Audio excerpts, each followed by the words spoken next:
ঠিক আছে। এখন ব্যাপার হচ্ছে এই যে সিস্টেম শব্দটা, সিস্টেম মানে হচ্ছে গিয়ে এটা গ্রিক শব্দ সিস্টেমা। কি গ্রিক শব্দ সিস্টেমা? গ্রিক শব্দ সিস্টেমা, সিস্টেমা থেকে এসছে। কি থেকে এসছে? এই যে সিস্টেম, গ্রিক শব্দ সিস্টেমা থেকে এসছে, যার অর্থ হচ্ছে গিয়ে তোমার যে সাধারণ নিয়ম অনুযায়ী কোনো একটি গঠনকে সক্রিয় থাকতে হলে ছোট ছোট যে সমস্ত অ্যাক্টিভিটি গুলো সেগুলো পালন করতে হয়। এটা এক্সাম্পল দিলে বুঝতে পারবে যে এই সিস্টেমা জিনিসটা কি। সিস্টেমা মানে হচ্ছে গঠন করা। এবার অ্যাকচুয়ালি কি গঠন করছে? ঠিক আছে, কি গঠন করছে? সিস্টেমেটিক অ্যাপ্রোচ মানে আমরা আগে বলে দিই যে সিস্টেমেটিক অ্যাপ্রোচ হচ্ছে কোনো কিছু সিস্টেম ওয়াইজ করা, কোনো কিছু সিস্টেমে বর্ণনা করা। আমি বলি না যে এই সিস্টেমে আয়, ওই সিস্টেমে আয়, ঠিক আছে, একটা সিস্টেমে কথা বল, ঠিক আছে, এই আর কি।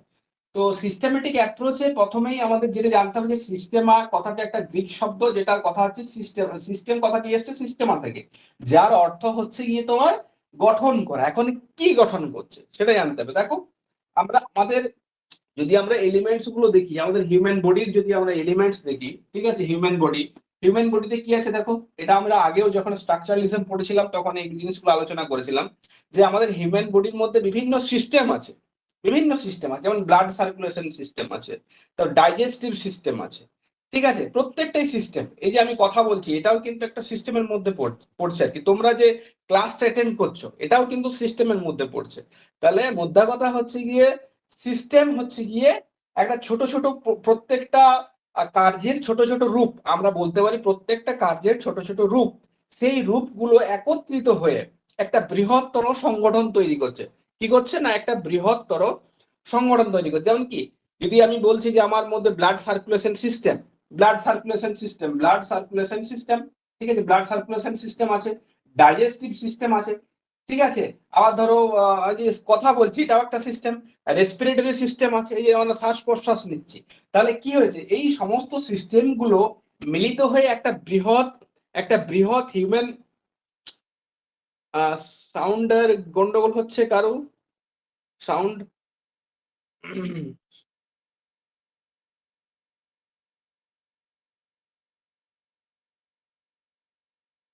সাউন্ড ক্লিয়ার আছে সফিউল, তুমি একটু তোমার একটু নেটওয়ার্ক ঠিক চেক করো, ঠিক আছে। তো আমি যেটা বলছিলাম যে হিউম্যানের যে বডি, মানুষের যে বডি, সেই বডির ভেতরে কি আছে না, ব্লাড সার্কুলেশন সিস্টেম আছে, ডাইজেস্টিভ সিস্টেম আছে, ঠিক আছে। আবার ধরো তোমার রেসপিরেটরি সিস্টেম আছে, বিভিন্ন সিস্টেম, এই ছোট ছোট সিস্টেম গুলো আছে।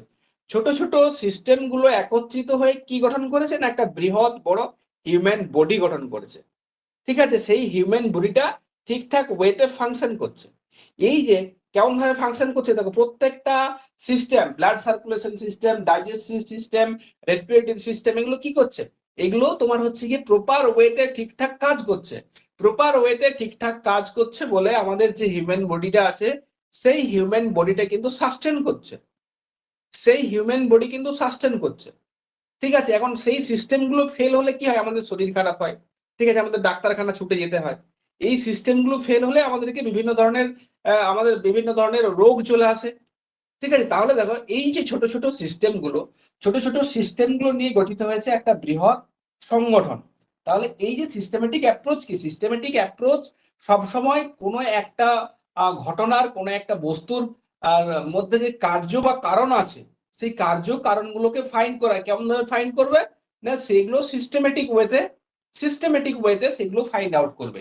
এটা হচ্ছে কি প্রথমে ডেফিনেশনে আমরা বলতে পারি যে সিস্টেম অ্যাপ্রোচের ডেফিনেশন কি না, ছোট ছোট কিছু সিস্টেমের সংগঠন হচ্ছে একটা বৃহৎ বড় অর্গানাইজেশন বা বৃহৎ বড় একটা হচ্ছে কি তোমার ইনস্টিটিউশন আমরা এটা বলতে পারি, ঠিক আছে। প্রত্যেকটা সিস্টেম, আমাদের গভর্নমেন্ট সিস্টেম দেখো, রুল যে পলিসি সেটাও কিন্তু একটা সিস্টেম আছে। আমরা যে কাজগুলো করছি সেটাও একটা সিস্টেমের মাধ্যমে করছি আর কি। তাহলে প্রত্যেকটা জায়গাতে কিন্তু সিস্টেম আছে। তাহলে এই যে সিস্টেমটা অ্যাকচুয়ালি আসলো কেন, ভূগোলে আমাদের এই সিস্টেম পড়ার কি দরকার আছে, ঠিক আছে, ভূগোলে আমার সিস্টেম পড়ার কি দরকার আছে না। তোমরা সবাই জানো 1948 বা 49-এর দিকে কি হয়েছিল, 1948 বা 49-এর দিকে রাশিমাত্রিক বিপ্লব হয়েছিল। এখন এখন হচ্ছে কি ম্যাক্সিমাম মুভমেন্ট বা অ্যাপ্রোচ কি হয়েছিল এই রাশিমাত্রিক বিপ্লব বা কোয়ান্টিটেটিভ রিভলিউশন বা হচ্ছে তোমার পজিটিভিজম, এগুলোর বিরুদ্ধে গড়ে উঠেছিল। এইরকম একটা অ্যাপ্রোচ, সিস্টেমেটিক অ্যাপ্রোচ, যেটা গড়ে উঠেছিল কিসের বিরুদ্ধাচরণ করতে গিয়ে সেটা করে উঠেছিল তোমার কোয়ান্টিটেটিভ রিভলিউশন এবং প্রত্যক্ষবাদের বিরুদ্ধে গড়ে উঠেছিল এই অ্যাপ্রোচটা। এখন এই অ্যাপ্রোচটা ভূগোলে সব থেকে বেশি তোমার এটাকে ছড়িয়েছিলেন কে না 1962-তে 1962 সালে আর যে চোরলের নাম শুনেছেন নিশ্চয়, রিচার্ড জে চোরলে। এই চোরলে কি করেছিলেন না 1962-তে 1962 সালে ভূগোলের বিভিন্ন ঘটনাকে সিস্টেমেটিক ওয়েতে পর্যায়ক্রমে আলোচনা করার চেষ্টা করেছিলেন। এবং এর সাথে সাথে লিওপোল্ড বেরি, ঠিক আছে, লিওপোল্ড আমরা আগের দিন কি পড়েছিলাম, লিওপোল্ড এরা সমর্থক আর কি, বেরি, এরা পরবর্তী ক্ষেত্রে কি হয়েছিল এই সিস্টেমকে আরো ডেভেলপ করেছিলেন, যে ভূগোলকে কিভাবে ব্যাখ্যা করতে হবে, ভূগোলের যে ঘটনাগুলো বা ল্যান্ডফর্ম গুলো আছে বা বিভিন্ন হচ্ছে কি যে ওয়ার্ক আছে, যেমন আমরা যখন নদীর তোমার হচ্ছে গিয়ে কাজ পড়ি তখন কি হয়, তখন হচ্ছে গিয়ে তোমার একটা সিস্টেমেটিক ওয়েতেই পড়ি, ঠিক আছে, কোথায় উৎস হয়েছে, তার মধ্যগতি কোথায়, তার উচ্চগতি কোথায়, তার নিম্নগতি কোথায়, এবং প্রত্যেকটা গতির আমরা কাজগুলো পড়ি। তাহলে কি হয়, এটা কিন্তু একটা সিস্টেমেটিক ওয়েতেই আমরা সেই জিনিসগুলো পড়ছি। তাহলে ভূগোলে 1962 সালে রিচার্ড জে চোরলে তার সাথে লিওপোল্ড বেরি, ঠিক আছে, এরা আমেরিকান ছিলেন। এরা কি করেছিলেন না, এরা এই সিস্টেম অ্যাপ্রোচকে ইন্ট্রোডিউস করেছিলেন ভূগোলের সাথে। ঠিক আছে, এই পর্যন্ত গেল ইন্ট্রোডাকশন, সিস্টেমেটিক অ্যাপ্রোচের ইন্ট্রোডাকশন। এখন যেহেতু সিস্টেম অ্যাপ্রোচ আমরা পড়ছি, আমাদের জানা দরকার যে সিস্টেম কয় প্রকার। সিস্টেম মূলত 3 প্রকার। কি না, একটা হচ্ছে ওপেন সিস্টেম, তোমরা সবাই জানো ওপেন সিস্টেম। আরেকটা আছে ক্লোজ সিস্টেম। এগুলো কিন্তু নোটসে নেই, দেখবে এগুলো যেগুলো মেন ভাইটাল পয়েন্ট করিয়েছিলেন। হ্যাঁ, তুমি আগের ক্লাসে অ্যাটেন্ড ছিলে, এটা তো নতুন ব্যাচ, তাই জন্য এটা নতুন করে পড়াতে হচ্ছে। আর একটা হচ্ছে আইসোলেটেড সিস্টেম।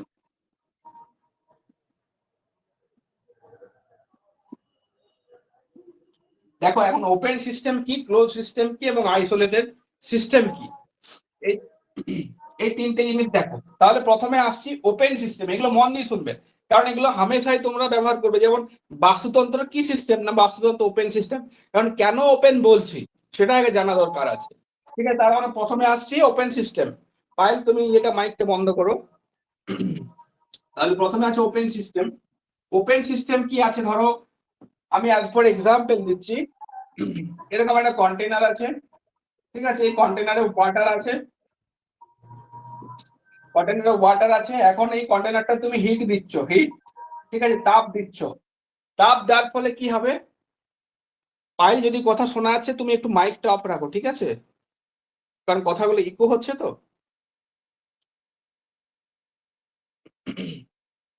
তো দেখো ওপেন সিস্টেমে কি হচ্ছে, এখানে তুমি হিট দিচ্ছ, এখানে কি হবে, হিট দিলে এটা বয়েল হবে, ঠিক আছে, বয়েল হবে।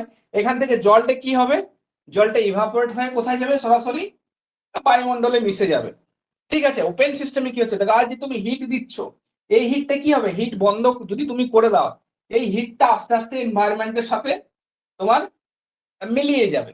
বা এখান থেকে তুমি যদি হিট নাও দাও, তাহলে কি এখান থেকে হিট অ্যাবজর্ব করতে পারে তো, অবশ্যই পারে। তাহলে কি হচ্ছে, একটা কন্টেনারে তুমি জল নিচ্ছ, জল নিয়ে তুমি হিট দিচ্ছ, হিট দিলে কি হয়, তুমি তার সেখানে তাপ দিচ্ছ, এনার্জি দিচ্ছ। এনার্জি দেওয়ার ফলে কি আছে, যে ওয়াটারটা আছে, ওয়াটার মানে কি ম্যাটার, পদার্থ, সবই তো অ্যাকচুয়ালি পদার্থ, ম্যাটার। তাহলে এই যে ওয়াটার আছে এটা কি, এটা ভেপার হবে তো, এটা সরাসরি কি তোমার ভেপার হয়ে H2 হয়ে সরাসরি কোথায় যাবে, সরাসরি তোমার চলে যাবে এনভায়রনমেন্টে। এবং কিছু কিছু ক্ষেত্রে কি হবে, কিছু কিছু ক্ষেত্রে বাতাসের অক্সিজেনও এখানে আসবে, ঠিক আছে, বাতাসের অক্সিজেনও আসবে। এটা আমি কেন আসবে, এটা ফিজিক্সের ব্যাপার, এটা যাচ্ছি না। এখান দিয়েও কিছু অক্সিজেন আসবে, যখন হচ্ছে কি তুমি এটাকে আগুন দেবে, তখন এটা পুড়তে সাহায্য করতে আমার অক্সিজেন সবসময় লাগে, তাহলে অক্সিজেন আসবে। তাহলে এই সিস্টেমটা দেখো, ওপেন সিস্টেমটাতে কি হচ্ছে, ওপেন সিস্টেমটাতে শক্তি এবং মাস, মনে রাখবে, এনার্জি এবং মাস মানে পদার্থের আদান প্রদান হচ্ছে। কার সাথে আদান প্রদান হচ্ছে না, এনভায়রনমেন্টের সাথে, না পরিবেশের সাথে শক্তি এবং এনার্জির আদান প্রদান হচ্ছে। এটা হচ্ছে গিয়ে ওপেন সিস্টেম, ঠিক আছে, মনে রাখবে, যেখানে শক্তি এবং মাসের আদান প্রদান হয়। এবং কি হয়, এই যে ওয়াটারটা, এই ওয়াটারটা আস্তে আস্তে তুমি যত হিট দেবে, তত কি হবে, এই ওয়াটারটা আস্তে আস্তে তোমার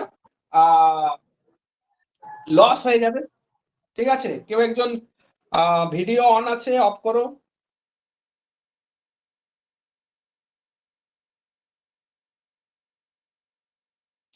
আচ্ছা দেখো, তাহলে কি বলছিলাম না, বলছিলাম যে এই যে জলটা আছে, এই জলটা যথেষ্ট পরিমাণ হিট দিলে কি হবে, আস্তে আস্তে শেষ হয়ে যাবে, লস হবে, লস হয়ে এটা এনভায়রনমেন্টে চলে যাবে। তাহলে ওপেন সিস্টেমে কি হচ্ছে, ওপেন সিস্টেমে শক্তি এবং হচ্ছে গিয়ে মাসের আদান প্রদান হচ্ছে। এখন যদি বলি যে এটা এক্সাম্পল কি হবে, না অলওয়েজ তোমার ইকোসিস্টেম ওপেন সিস্টেম। এখন গ্লোবালাইজেশন, আমি যদি রিসেন্ট তোমার বলি যে গ্লোবালাইজেশন হচ্ছে কি ওপেন সিস্টেম। কোন একটা জিনিস ইনভেন্টেড হলে বা আবিষ্কৃত হলে সেটা কি হয়, সেটা আস্তে আস্তে তোমার চারিদিকে ছড়িয়ে পড়ে। ঠিক আছে, এই যে ছড়িয়ে পড়ে মিশে যাচ্ছে, একসেপ্ট করছে, বিভিন্ন কালচারের সহিত সংযোগ স্থাপন হচ্ছে, এটাই হচ্ছে কি তোমার ওপেন সিস্টেম। ঠিক আছে, এটা গেল তোমার ওপেন সিস্টেম। এখন পরে আছে ক্লোজ সিস্টেম। ক্লোজ সিস্টেমে কি হয় দেখো, এটা ওপেন সিস্টেম গেল।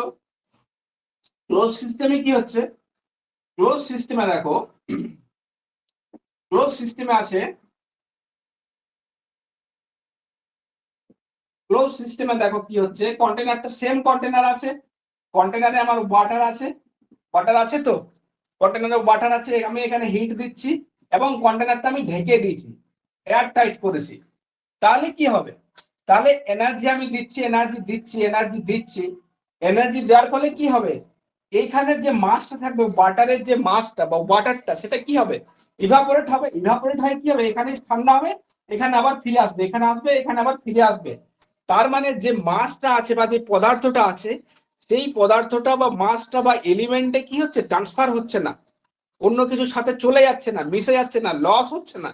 কিন্তু একটা জিনিস মনে রাখবে, এখানে এই যে তুমি হিট দিচ্ছ, এই হিটটা কিন্তু একটা টাইম পর তুমি যদি বন্ধ করে দাও, তাহলে কি হবে, হিটটা ট্রান্সফার হয়ে যাবে।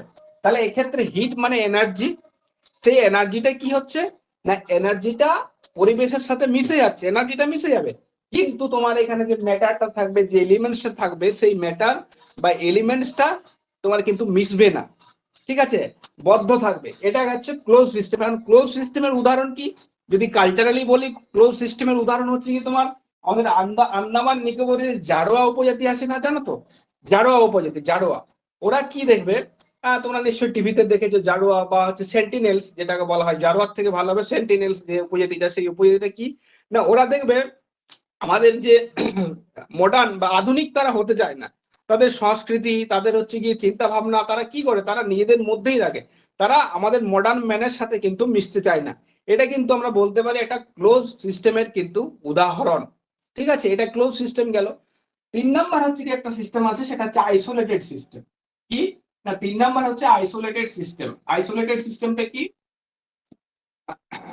আইসোলেটেড সিস্টেম, আইসোলেটেড সিস্টেমে কি হচ্ছে দেখো, এখন এরকম একটা কন্টেনার আছে, ঠিক আছে, এইরকম একটা কন্টেনার আছে, এই কন্টেনারে তুমি চারিদিকটা আছে, সব থেকে ভালো হয় এটা ফ্লাক্স, তোমরা নর্মালি ইউজ করেছো, ওয়াটার যে ফ্লাক্স গুলো, ঠিক আছে, জলের বোতলে যে জল খাও, জলের বোতলে যে জল খাচ্ছ তোমার, তোমার যে ফ্লাক্সে কি হয়, গরম জল গরমই থাকে। এটা কিন্তু কি হচ্ছে, এটা তোমার এনার্জিটাকেও বাইরে বের হতে দিচ্ছে না, এনার্জিটাকে বাইরে বের হতে দিচ্ছে না, আর ম্যাটারটা তো বেরোচ্ছেই না। তার ফলে কি হচ্ছে, তার ফলে বাইরের এনার্জিও ঢুকতে পারছে না, সেরকম ব্যবস্থা ফ্লাক্সে কিন্তু করা থাকে, ফ্লাক্সে কিন্তু করা থাকে। ঠিক আছে, বাইরের এনার্জিও যাবে না, ভেতর থেকে এনার্জি বেরোবে না। তাই ফ্লাক্সের ভেতর কি হয়, ফ্লাক্সের ভেতর জলটা গরম থাকে, বা যদি তুমি গ্রীষ্মকালে ঠান্ডা জল ঢোকাও, সেটা শীতলই থাকে। তাহলে ফ্লাক্স হচ্ছে কি, যে থার্মোফ্লাক্স যেগুলো ব্যবহার করা হয়, থার্মোফ্লাক্স একটা উদাহরণ হচ্ছে কি তোমার আইসোলেটেড সিস্টেমের, মনে রাখবে যে থার্মোফ্লাক্স, এখানে কি হয়, এনার্জি বাইরে বেরোচ্ছেও না, এনার্জি ঢুকছেও না। ঠিক আছে, ভেতরের যে মাস আছে, সেই মাস কিন্তু ভেতরেই, ওর যে ক্যারেক্টারিস্টিক গুলো, সেগুলো ওর কিন্তু ভেতরেই থেকে যাচ্ছে। তো এইগুলো গেল আমার সিস্টেমের উদাহরণ। ঠিক আছে, এখন ব্যাপার হচ্ছে কি, উদাহরণ নাই সরি, সিস্টেমের প্রকারভেদ। এখন সিস্টেম সম্বন্ধে আরেকটা কথা বলা ভালো, যে system always changeable with time, system always changeable with time. তার মানে সিস্টেম সময়ের সাথে সাথে তোমার পরিবর্তিত হয়। এটা কি রকম সিস্টেম পরিবর্তিত হয়, পরিবর্তিত হয় সিস্টেম মানে কি? সিস্টেম হচ্ছে কি কনসেপ্ট, কোন একটা দেখার পদ্ধতিগত ব্যবস্থা, যেটা অ্যাপ্রোপ্রিয়েট ওয়েতে যেটা আমরা দেখি। যেমন ধরো আমি এখন কথা বলছি big bang theory, big bang theory কথা বলছে। বিগ ব্যাং থিওরি কি? বিগ ব্যাং থিওরিও একটা সিস্টেমে চলে, একটা স্মল বিন্দু থেকে সমস্ত বিশ্ব ব্রহ্মাণ্ড সৃষ্টি হয়েছে। এই যে কনসেপ্টটা, এটাও একটা সিস্টেমে বিচার করা হয়। এখন আমরা মেনে নিয়েছি যে বিগ ব্যাং এর ফলে, বা মানছি যে বিগ ব্যাং এর ফলে আমাদের ইউনিভার্স সৃষ্টি হয়েছে, এটাও কিন্তু একটা সিস্টেম। ঠিক আছে, পরবর্তীতে আরো তো নিরন্তর গবেষণা চলছে, অলরেডি বৈজ্ঞানিকরা নিরন্তর লেগে আছেন যে আমাদের ইউনিভার্সের কিভাবে কি সৃষ্টি হয়েছে। ঠিক আছে, সুতরাং পরবর্তীতে আই থেকে হয়তো 50 বছর পর বা 20 বছর পর কি হয়েছে, এই যে বিগ ব্যাং কনসেপ্টটাও কিন্তু পাল্টে যেতে পারে, বা বিগ ব্যাং দৃষ্টিভঙ্গিটাও পাল্টে যেতে পারে। মানে আজকে যে ওয়েতে তুমি এটাকে ইলাবোরেট করছো, যে ওয়েতে ইলাবোরেট করছো, নেক্সট টাইম হয়তো বিগ ব্যাংই থাকবে, কিন্তু সেটাকে তুমি অন্যভাবে আবার বিচার করছো। ঠিক আছে, তো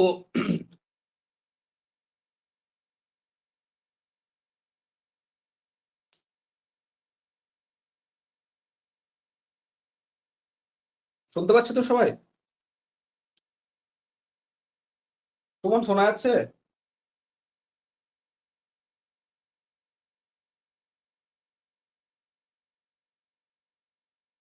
আচ্ছা ঠিক আছে, শোনা যাচ্ছে তো? মেসেজ করো কে একজন, মেসেজ করো যদি বলতে অসুবিধা হচ্ছে। কারণ আমি মাঝে মাঝে বুঝতে পারছি না, কারণ একই জিনিস বারবার করতে হবে তো।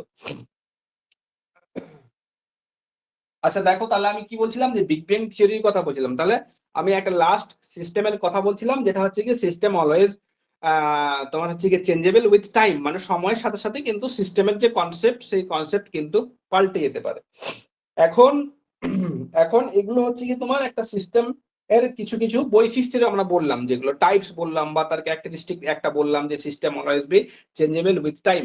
এখন আমাদেরকে জানতে হবে যে সিস্টেমের গঠন বা স্ট্রাকচার কি রকম আছে। দেখো, গঠন বা স্ট্রাকচার, তাহলে সিস্টেমের গঠন বা স্ট্রাকচার এগুলো লিখে রাখবে, এগুলো নোটসে আছে কিনা জানি না।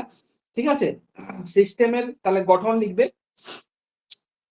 গঠন, একটা সিস্টেমকে চলতে গেলে, একটা সিস্টেম কিভাবে রান করে, একটা সিস্টেম কিভাবে রান করে, সেগুলো আমি পরপর বলে বলে যাচ্ছি। দেখো, তাহলে প্রথমে আছে গিয়ে গঠন।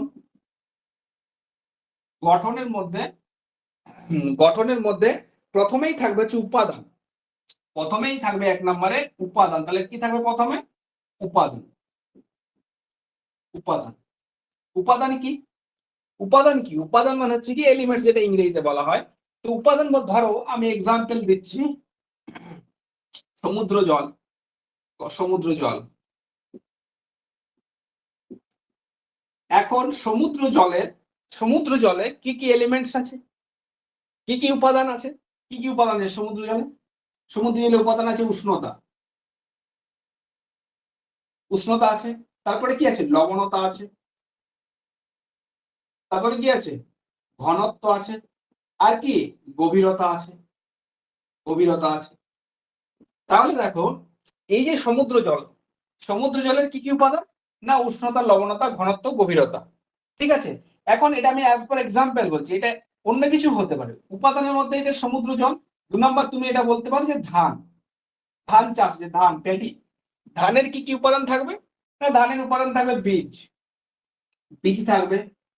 তারপরে হচ্ছে মাটি থাকবে। তারপরে উর্বরতা থাকবে, উর্বরতা থাকবে। তারপরে উৎপাদন থাকবে, উৎপাদন থাকবে। তার মানে দেখো, উপাদানের প্রত্যেকটাই উপাদান আছে। আমাদের যে হিউম্যান বডির যদি কথা বলি, ঠিক আছে, আমাদের হিউম্যান বডির যদি কথা বলি, তাহলে আমাদের হিউম্যান বডির উপাদান কি কি আছে?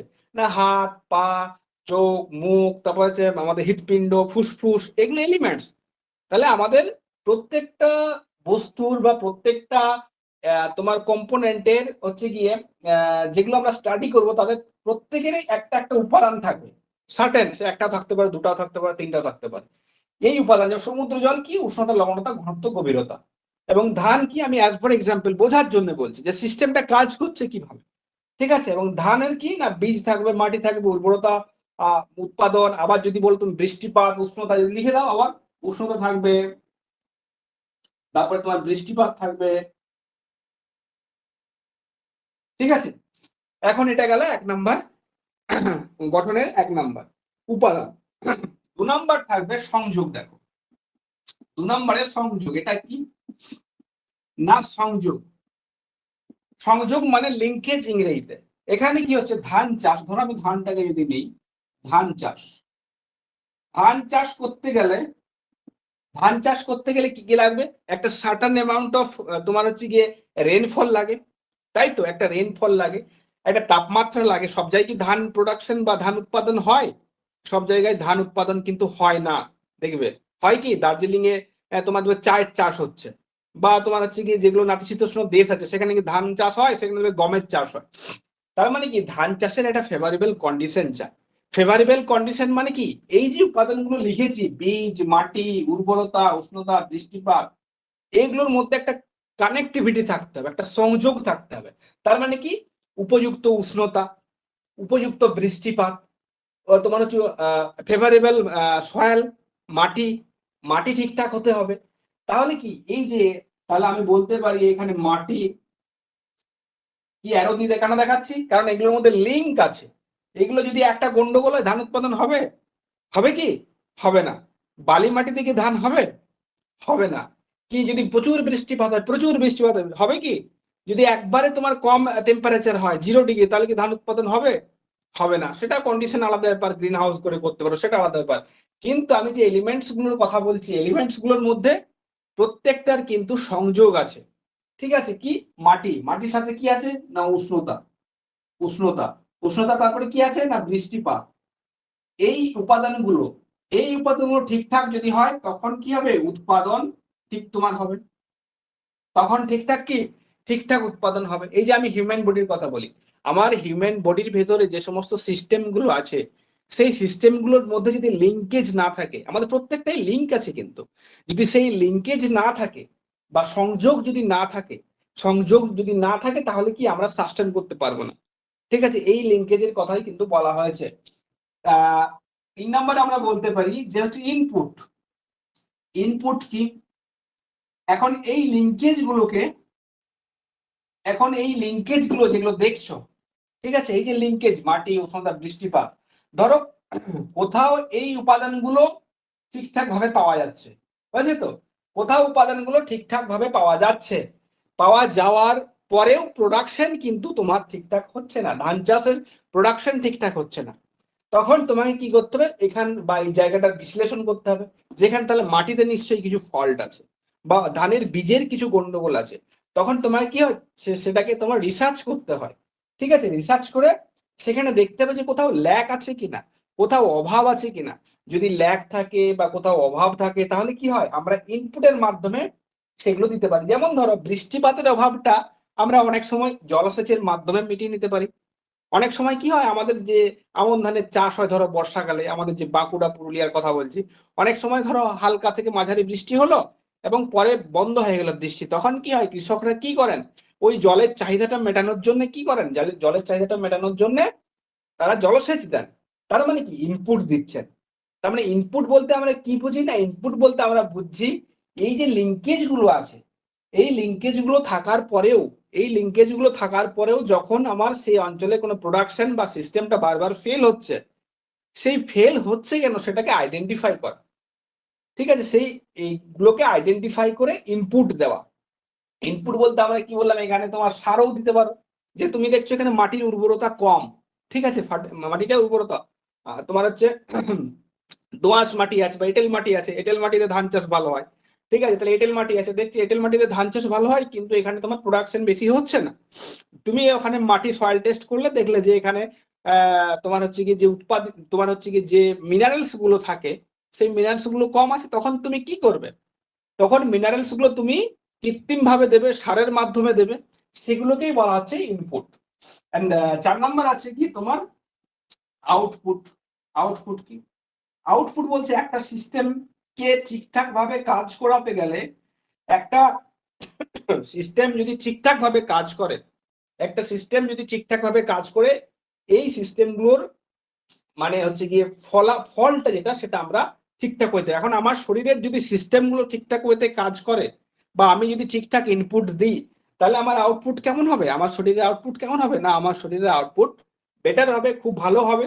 ঠিক আছে, সেরকম ধান চাষের ক্ষেত্রে কি হবে, যদি আমি ইনপুট গুলো আইডেন্টিফাই করলাম যে এই ল্যাক আছে, এখানে এই অভাব রয়েছে, এই অভাব থাকার ফলে কি হবে, সেগুলো আমরা যখন ইনপুট হিসাবে দিলাম, তখন কি হবে, ধানের যে প্রোডাকশন সেই প্রোডাকশন কিন্তু অলরেডি বেড়ে যাবে। ঠিক আছে, ধানের প্রোডাকশন অলরেডি বেড়ে যাবে। বেড়ে যাওয়াটাকেই বা ঠিকঠাক ভাবে বা প্রপার ওয়েতে যেটা হচ্ছে, সেটাকেই বলা হচ্ছে তোমার আউটপুট। সেটাকেই বলা হচ্ছে আউটপুট। অ্যান্ড লাস্ট ওয়ান আছে, সিস্টেমের অনেক সাব সিস্টেম থাকে। তার মানে কি, ই নাম্বারে থাকবে কি না, একটা সিস্টেমের অনেক সাব সিস্টেম থাকবে, অনেক সাব সিস্টেম, অনেক সাব সিস্টেম থাকবে, সাব সিস্টেম থাকবে। এটা হচ্ছে 5 নাম্বার, 1 2 3 4 5। ঠিক আছে, একটা সিস্টেমের সাব সিস্টেম বলতে কি, ওই যে তোমার আমি কথাগুলো বললাম যে আমাদের হিউম্যান বডিতে একটা বৃহত্তর সিস্টেম, বা আমি বাস্তুতন্ত্রের কথা বলছি, বাস্তুতন্ত্র একটা বা বায়োস্ফিয়ার একটা বৃহত্তম সিস্টেম। ঠিক আছে, সেই বায়োস্ফিয়ারের মধ্যে কি হয়, বিভিন্ন তোমার হচ্ছে গিয়ে ছোট ছোট বায়োম, ঠিক আছে, বা ছোট ছোট ইকোসিস্টেম কিন্তু সাস্টেন করে। সেই ইকোসিস্টেম গুলো মিলিত হয়ে, তার মানে কি, সেই ছোট ছোট ইকোসিস্টেম গুলোকে কি বলা হচ্ছে, সাব সিস্টেম। সেই ছোট ছোট সাব সিস্টেম গুলো নিয়ে একটা বৃহৎ বড় সিস্টেম তৈরি করছে। ঠিক আছে, তার মানে সিস্টেমটা কিভাবে কাজ করছে, যে এটা আমি দেখালাম স্ট্রাকচার, মানে সিস্টেমেটিক যে অ্যাপ্রোচটা, সেটা কিভাবে ফাংশন করছে। তার মানে এই জিনিসগুলো যদি ধাপে ধাপে বুঝে যাও, তাহলে আমরা ভূগোলের প্রত্যেকটা জিনিসকে এই সিস্টেমেটিক ওয়েতে কিন্তু বিচার করতে পারবো। তার মানে কোনো একটা জিনিসের যখন আমরা রিসার্চ করতে যাব, তখন এই সমস্ত জিনিসগুলো কিন্তু আমরা আস্তে আস্তে ফলো করব। ফলো কি, প্রথমে আমরা উপাদান দেখলাম, উপাদানের মধ্যে সংযোগ দেখলাম, সংযোগের পর যদি দেখি সেখানে ইনপুটের কিছু দরকার আছে কিনা, নেসেসারি কিনা, সেটা আমি ইনপুট দিলাম। এরপরে আছে কি, যদি আউটপুটের দরকার হয় আমি সেটা আউটপুট দিলাম, আউটপুট পেলাম আর কি। তাহলে এটা হচ্ছে গিয়ে পুরো একটা সিস্টেমের গঠন। ঠিক আছে, এখন সিস্টেম অ্যানালাইসিস কি, এটা গেল সিস্টেমের গঠন, এটা পুরোটাই গেল সিস্টেমের তোমার হচ্ছে গঠন। এখান থেকে এমসিকিউ যদি দিতে পারে, বলবে কোনটা সিস্টেমের গঠনের উপাদান নয় বা এলিমেন্টস নয়, দিলে উপাদান, সংযোগ, ইনপুট আর একটা অন্য কিছু দিয়ে দেবে। ঠিক আছে, এটা হচ্ছে কি গঠন। পরে আমরা চলে যাচ্ছি system analysis. System analysis system analysis মানে হচ্ছে গিয়ে, তোমার যে সিস্টেমটাতে তুমি আছো সেই সিস্টেমটার বিচার বিশ্লেষণ তুমি করছো, তার ল্যাক খোঁজার চেষ্টা করছো, এবং এটা এই সিস্টেমটাকে আরো বেশি ডেভেলপ হয় কি করে সেটা তুমি দেখতে পারো। তাহলে পরে আমরা চলে যাবো সিস্টেম অ্যানালাইসিস।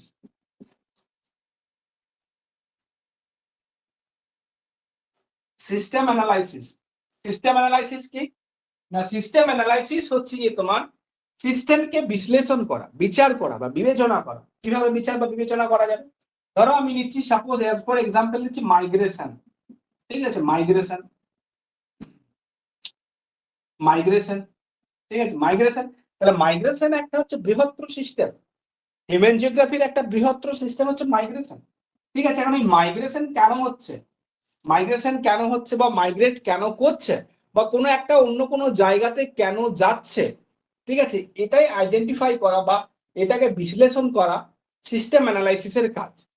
ধরো মাইগ্রেশনের ফলে কোনো একটা জায়গা থেকে, কোনো একটা দেশ থেকে মানুষ অন্য একটা জায়গাতে যাচ্ছে, সেটা কেন যাচ্ছে, হয় নেগেটিভ কিছু আছে, না হলে যেখানে যাচ্ছে সেখানে পজিটিভ কিছু আছে। এই দুটোই তো হতে পারে, নেগেটিভ বা পজিটিভ। যেখান থেকে ছেড়ে যাচ্ছে সেখানে নিশ্চয়ই কিছু নেগেটিভ বিষয় আছে, সেই বিষয়গুলোর জন্যই তো সে ছেড়ে অন্য কোথাও যাচ্ছে। ঠিক আছে, বা যেখানে যাচ্ছে সেখানে যাওয়ার ফলে মানুষের বিহেভিয়ারের কি পরিবর্তন হচ্ছে, আচরণের কি পরিবর্তন হচ্ছে, তারা সেখানে গিয়ে কি রকম অর্থনৈতিক জীবনযাপন করছে, এই সমস্ত কিছুটাই স্টাডি করে কিন্তু সিস্টেম। সিস্টেম মানে কি, ওই প্রপার ওয়েতে কিন্তু করবে। ঠিক আছে, আমি অ্যাজ ফর এক্সাম্পল তোমাদের মাইগ্রেশনের কথা বললাম, কারণ মাইগ্রেশন সহজেই বোঝা যায়।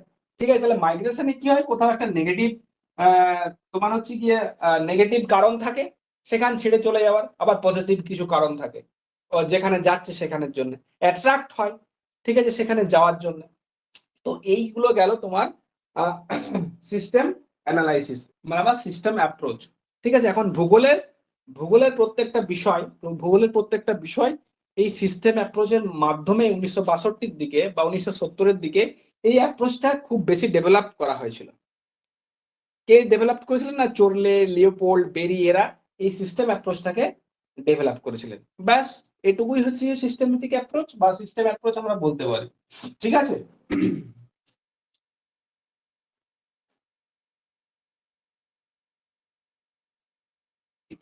বাকি যে অ্যাপ্রোচ গুলো থাকলো সেগুলো একবার থেকে বই থেকে পড়ে নেবে। ওগুলো কিছু নেই, ছোট ছোট আছে, যেমন আঞ্চলিকতাবাদ, ঠিক আছে, এগুলো বই থেকে পড়বে। বা ফেনোমেনোলজি, এগুলো একটু বই থেকে পড়ে নেবে। বই থেকে পড়ে তাদের যে প্রবক্তা সেগুলো একবার নামগুলো পড়বে। আমি তো বলছি যে নোটস দেওয়া আছে বা যেগুলো আমি বলে দিয়েছি 80% জানবে কোশ্চেন ওখান থেকে হবে। তুমি মিলিয়ে দেখে নাও, ঠিক আছে? ওইসব জায়গা থেকেই কিন্তু কোশ্চেন দেয়। এবারে মাঝে মধ্যে যদি কনসেপচুয়াল করে, ঠিক আছে, কনসেপচুয়াল করলে আমি যেই পড়াচ্ছি এইটা তোমার কাজে লাগবে, ঠিক আছে? সেখানে তোমার ওই ছোট ছোট নোটস গুলো কাজে লাগবে না, কনসেপচুয়াল যদি কোশ্চেন দেয়, ঠিক আছে? তাহলে বাকি যে অ্যাপ্রোচ গুলো থাকলো আর হয়তো আর 3-4টে থাকবে, সেগুলো একবার বই থেকে দেখে নিও। এইবারে দেখো, আমি একটু গল্পের মতো গল্পের মতো পড়াবো আর কি। ওই গ্রিক ফিলোসোফার, একটু মন দিয়ে শুনবে, কি কি করে গেছে ওগুলো অনেক সময় পরীক্ষাতে দেয়। হ্যাঁ, আরেকটা কথা বলি, যেটা হচ্ছে ওই ফিলোসোফার গুলো যখন পড়বে, গ্রিক, রোমান, তারপরে হচ্ছে কি তোমার জার্মান, এগুলো যখন পড়বে, এগুলো একটু ক্রোনোলজিক্যাল অর্ডারে পড়ার চেষ্টা করবে। অনেক সময় কি হয়, সেগুলো বিভিন্ন ফিলোসোফারদের নাম দিয়ে সেগুলো সাজাতে বলে, যেগুলো ক্রোনোলজিক্যাল অর্ডারে পরপর সাজাও, ঠিক আছে? সুতরাং বি কেয়ারফুল এন্ড সেনসিটিভ থাকবে, ঠিক আছে? তাহলে দেখবে তোমার ইজিলি ব্যাপারটা হয়ে যাবে। তাহলে দেখো, আমি যেগুলো আজকে করাবো, গ্রিকটা আমি একটা দেখিয়ে দিচ্ছি, বাকি যেগুলো থাকবে তোমার রোমান, জার্মান, আমেরিকান, ঠিক আছে, ওগুলো একবার জাস্ট রিডিং দিয়ে দেবে, তাহলেই হয়ে যাবে। আর নোটসে তো দেখবে ওগুলো সমস্ত কিছু তারা কি কি করেছে সমস্ত কিছু ডিটেলস দেওয়া আছে, যে নোটসটা হাতে লেখা, যে নোটসটা আছে সেই নোটসটা। হ্যাঁ, কিছু কিছু নোটস হাতে লেখা থাকবে, কিছু কিছু নোটস পিডিএফ এ পাবে, ঠিক আছে? আর কিছু কিছু জায়গাতে নোটসে এরর আছে, আমি সেগুলো পরে কারেকশন করে দেবো। ক্লাইমেটোলজির যে নোটসটা দিচ্ছি সেখানে কিছু এরর আছে, সেটা আমি কারেকশন করে দেবো। আর থটের দুই একটা জায়গাতে স্পেলিং মিস্টেক বা এইসব গুলো আছে, এগুলো আমি বলে দেবো যেখানে যেখানে ভুল আছে। সবসময় তো সেগুলো দেখা হয় না, চেক করা হয় না, ঠিক আছে? বা প্রিন্টিং এ যেগুলো আছে। আচ্ছা দেখো, আজকে একটা ভালো জিনিস দেখবো, গল্পের মতো শুনবে, তাহলে কিন্তু এগুলো মনে থেকে যাবে, ঠিক আছে? গ্রিক দার্শনিকগণ বা গ্রিক ফিলোসোফার।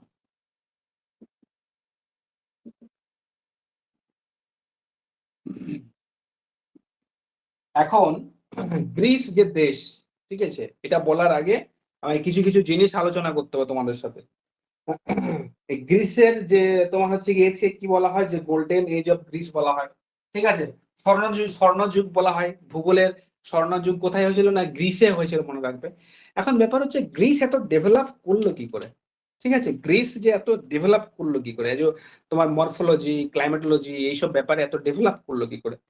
দেখো, যদি আমরা অবস্থান হিসেবে দেখি গ্রিসের, যদি আমরা অবস্থান দেখি, তাহলে কি পাবো না, গ্রিস হচ্ছে কি এমন একটা দেশ, গ্রিস হচ্ছে এমন একটা দেশ যেটা হচ্ছে গিয়ে, যেটা হচ্ছে কি না, একটা মাউন্টেন এরিয়ার মধ্যে মাউন্টেন আছে, কি আছে, মাউন্টেন আছে।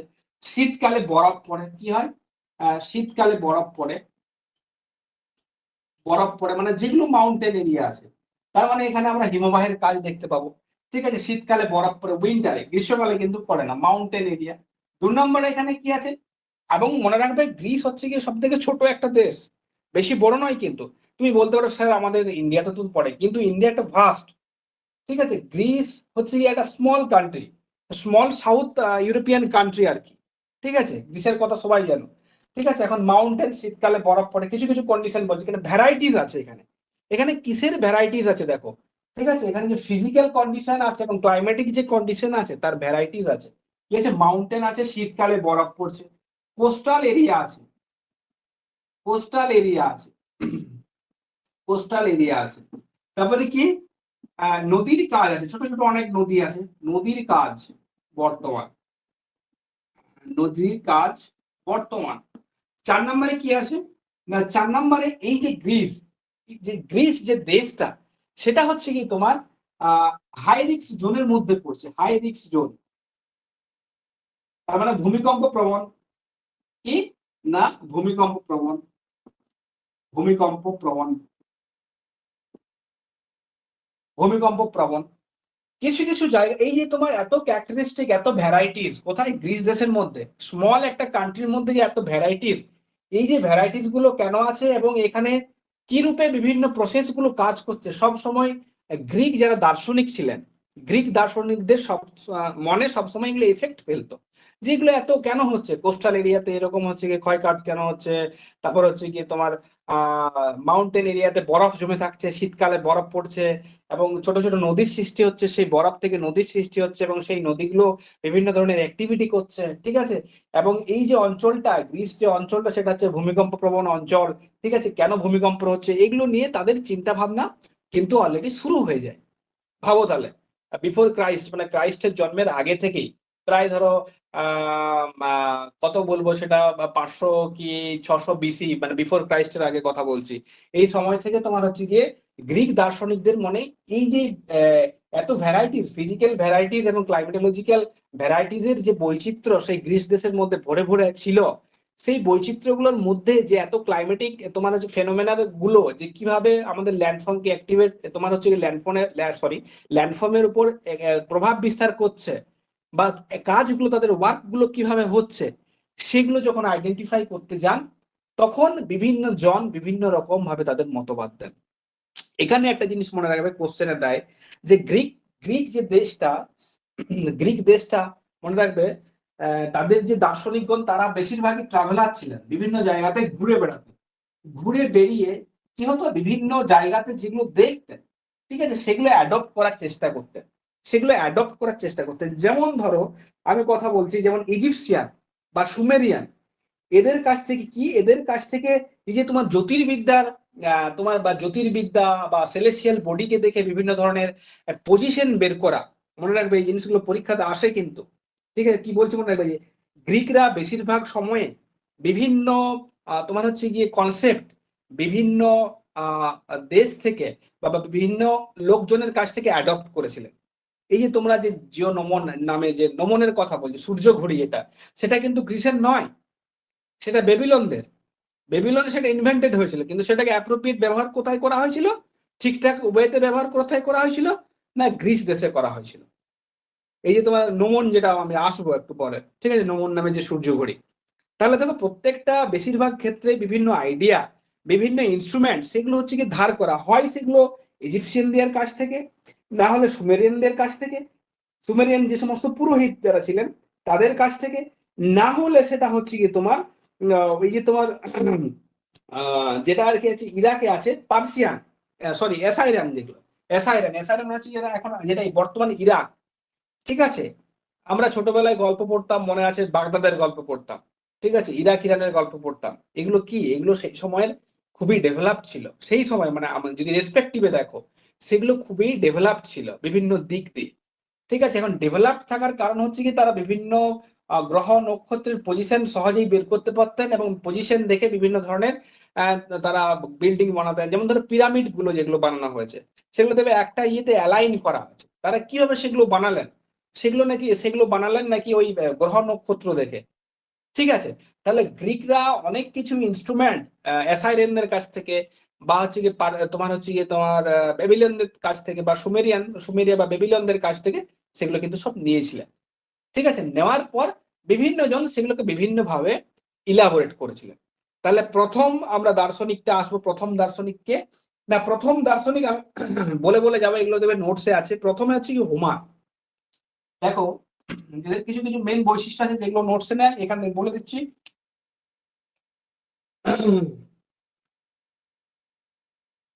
প্রথমে আছে দেখো হুমার, না হুমার কি করেছিলেন, হুমার তো একজন কবি ছিলেন, হুমারকে অন্ধকবি বলা হয়, ঠিক আছে। হুমার হুমার কি করেছিলেন, না হুমার হচ্ছে কি মনে রাখবে যে হুমার ইলিয়াড এবং ওডিসি লিখেছিলেন, সবাই জানো যে ইলিয়াড এবং ওডিসি লিখেছিলেন। এটাতে কিসের ব্যাখ্যা আছে, না এটাতে ব্যাখ্যা আছে তোমার হচ্ছে কি যে টর্জন যে ওয়ার হয়েছিল, টর্জন ওয়ার মনে রাখবে, টর্জন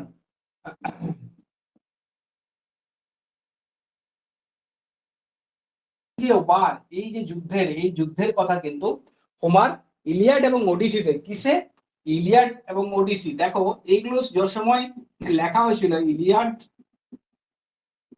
এবং ওডিসি, এটা পুরোটাই কবিতার আকারে, কি না এটা হচ্ছে কি কবিতার আকারে হোমার যখন লিখেছিলেন সেগুলো কিন্তু সবেই পোয়েম ছিল, প্রোজ কিন্তু ছিল না, পোয়েম আকারে, সেই সময় পোয়েম আকারে কিন্তু লেখা হয়েছিল। তাহলে টর্জন ওয়ান্টার বর্ণনা কে ইলিয়াড এবং ওডিসিতে কে দিয়েছিলেন? না হোমার দিয়েছিলেন। এবং হোমার আর কি করেছিলেন? না হোমার করেছিলেন যে আর্টকে সার্কুলার ফর্মে দেখছেন, মানে আর্ট হচ্ছে গোলাকার, কি সার্কুলার ফর্ম, তাহলে এটা বলতে পারি ইলিয়াড ওডিসি 1 নাম্বার। 2 নাম্বার হচ্ছে গিয়ে সার্কুলার ফর্ম, আর্টের সার্কুলার ফর্ম এবং জল দ্বারা ঘেরা, মনে রাখবে জল দ্বারা, এগুলো সব কিন্তু উনি কবিতার মাধ্যমে ব্যাখ্যা করেছেন, সবই মনে রাখবে কবিতার মাধ্যমে ব্যাখ্যা করেছেন। সার্কুলার ফর্ম, জল দ্বারা ঘেরা, জল দ্বারা ঘেরা। আকাশকে কি বলেছেন? না আকাশকে বলেছিলেন যে এটা হচ্ছে অবতল আকৃতি, স্কাইকে, স্কাইকে আকাশ হচ্ছে কি অবতল আকৃতি, শক্ত, আকাশ হচ্ছে অবতল আকৃতি, কেমন? না অবতল আকৃতি,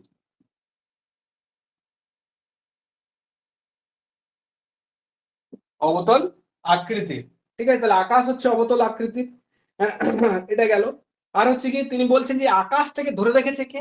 না আকাশটাকে ধরে রেখেছে বিভিন্ন যে হাই মাউন্টেন গুলো আছে, যে পর্বতগুলো আছে, এক্ষেত্রে তিনি আল্পস পর্বতের উল্লেখ করেছেন। ঠিক আছে, মনে রাখবে আকাশ অবতল আকৃতির, এবং আকাশটাকে উনি বলেছেন যে 4টে পিলার দিয়ে, বড় বড় পিলার, সেই পিলার গুলো কি না সেই পিলার গুলো হচ্ছে কি তোমার বিভিন্ন ধরনের মাউন্টেন, বিভিন্ন ধরনের পর্বত, যেমন উনি আল্পস পর্বতের কথা বলেছেন যে এই পর্বতগুলো আকাশটাকে কিন্তু ধরে রেখেছেন। এরপরে কিন্তু তিনি 4টি বায়ুর উইন্ড প্রবাহের বর্ণনা করেছেন। দেখো আমি হোমার নিয়ে বেশি কিছু ইলাবোরেট করছি না, কারণ এগুলো দরকার নেই, ঠিক আছে, এগুলো ইতিহাসে দরকার আছে বা দর্শনে দরকার আছে, এখানে ভূগোলে বেশি দরকার নেই। ঠিক আছে, তাদের জন্ম কোথায় হয়েছে, কোথায় ছিল, দুই একটা দরকার আছে হয়তো, বাকি এগুলো কিন্তু দরকার নেই। এদের অ্যাক্টিভিটি গুলো কি কি করে গেছে সেগুলো দেখবে, সেগুলো থেকেই তোমাদের কোশ্চেন আসবে। ঠিক আছে, তাহলে দেখো প্রথমে কি করেছেন না টর্জন ওয়ারকে ব্যাখ্যা করেছেন ইলিয়াড ওডিসি কবিতার মাধ্যমে, আর্টকে সার্কুলার ফর্মে দেখেছেন এবং জল দ্বারা ঘেরা দেখেছেন, বলেছেন আর কি। আকাশকে কি বলেছেন? অবতল আকৃতির, এবং এটাকে কে তুলে রেখেছে? এটাকে তুলে রেখেছে আল্পস পর্বত। এরপরে 4টি বায়ু, 4টি বায়ুর কথা বলেছেন। 4টি বায়ু কি কি? 4টি বায়ু, 4 নম্বরে যে বায়ু উইন্ড প্রবাহের কথা বলেছেন, চারদিক থেকে যে বায়ু প্রবাহিত হয় সেই বায়ুর কথা উনি কিন্তু বলেছেন। প্রথমে আছে বোরেস, ঠিক আছে, বোরেস হচ্ছে উত্তর দিক থেকে প্রবাহিত বায়ু, মনে রাখবে এগুলো, উত্তর দিক থেকে প্রবাহিত বায়ু, উত্তর দিক থেকে প্রবাহিত বায়ু, আমি প্রবাহিত বায়ুটা লিখছি না, উত্তর দিক থেকে প্রবাহিত বায়ু। 2 নম্বর ইউরাস, তারপর আছে সরি ইউরাস, এটা হচ্ছে পূর্ব দিক থেকে,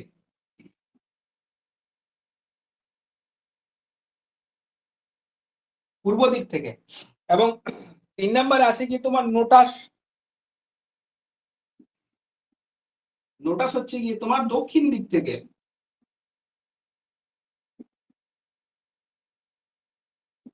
দক্ষিণ দিক থেকে। তারপরে আরেকটা বায়ুর কথা বলেছেন জেট্রাস, ঠিক আছে, এটা কি? এটা হচ্ছে এখানে লিখছি তাহলে সুবিধা হবে, এখানে দেখা যাচ্ছে, হ্যাঁ দেখা যাবে।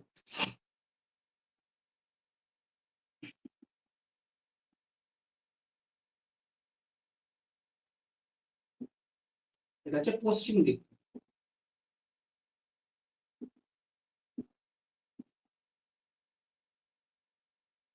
তাহলে উনি কি না উনি এই 4টি বায়ুর কথা বলেছেন, বায়ু প্রবাহের কথা বলেছেন, বোরাস, ইউরাস, নোটাস এবং জেট্রাস।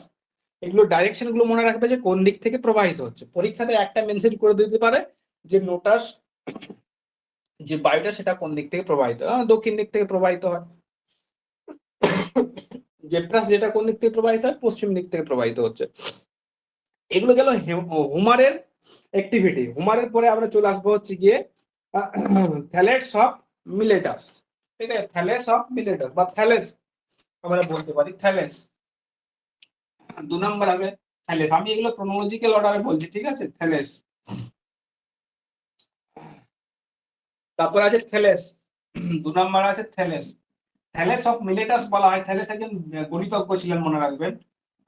থ্যালেস কোথাকার? না মিলেটাস, কোথাকার ছিলেন? না মিলেটাসের জন্ম, গ্রিসের যে মিলেটাস যে শহর, সেই শহরে হচ্ছে গিয়ে, ওই জন্য থ্যালেস অফ মিলেটাস বলা হয়। দেখবে কিছু কিছু বই আছে থ্যালেস অফ মিলেটাস। ঠিক আছে, এখন থেলেস কি কি করেছিলেন না, থ্যালেস মনে রাখবে একজন প্র্যাকটিক্যালি একজন বিজনেসম্যান ছিলেন। আমি কি বলেছি যে গ্রিকরা বেশিরভাগ সময় ট্রাভেল করতেন। ইনি কি ছিলেন না, একজন প্র্যাকটিক্যাল বিজনেসম্যান ছিলেন। প্রথম একজন ফার্স্ট থিঙ্কার বলা হয় এনাকে।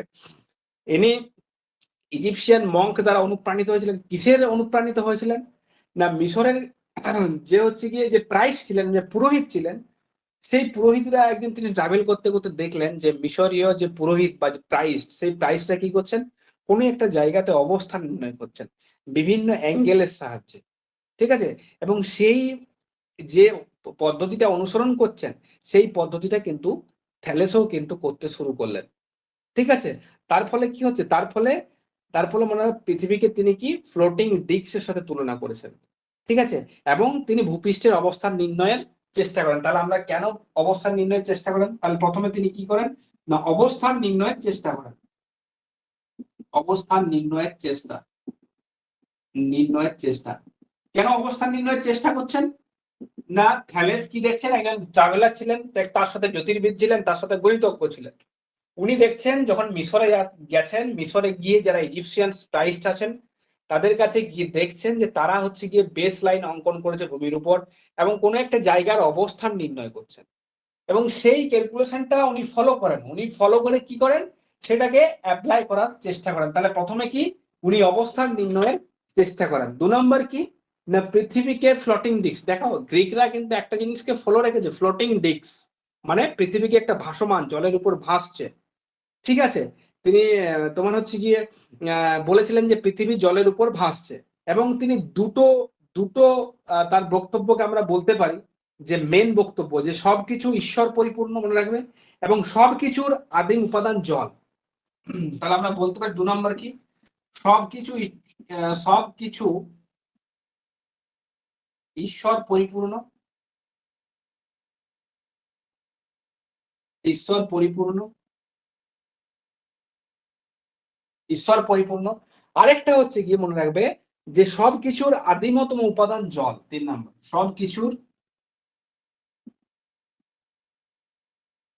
সবকিছুর আদিমতম উপাদান, ঠিকই বলেছেন, জল থেকেই তো সব সৃষ্টি হয়েছে, উপাদান জল। ঠিক আছে, এই তিনটে মেন জিনিস শোনা। ঠিক আছে, তাহলে আরেকটা লিখে রাখবে যে 4 নম্বরে পৃথিবীকে ফ্লোটিং ডিস্কের সাথে তুলনা। তাহলে কোশ্চেন দিতে পারে যে পৃথিবীকে ফ্লোটিং ডিস্কের সাথে কে তুলনা করেছেন, থেলেস করেছেন। থেলেস কে ছিলেন না, থেলেস একজন ছিলেন গণিতজ্ঞ, জ্যোতির্বিদ্যা এবং দার্শনিক ছিলেন। পরে আমরা চলে আসবো, থ্যালেসের পরে চলে আসবো আমরা অ্যানাক্সিমেন্ডার। ঠিক আছে, অ্যানাক্সিমেন্ডার উনি হচ্ছে থ্যালেসের ছাত্র ছিলেন। উনি যে সেগুলো আমি একটা করে আলোচনা করে দিচ্ছি, তোমরা বাকিগুলো ঠিক এইভাবেই যেভাবে আছে, বাকিগুলো ঠিক এইভাবেই বই থেকে একবার দেখে নিও, কারণ এগুলো তোমার বলার কিছু নেই আর কি। তাহলে অ্যানাক্সিমেন্ডার আছে বা অ্যানাক্সিমেন্ডার 3 নম্বরে।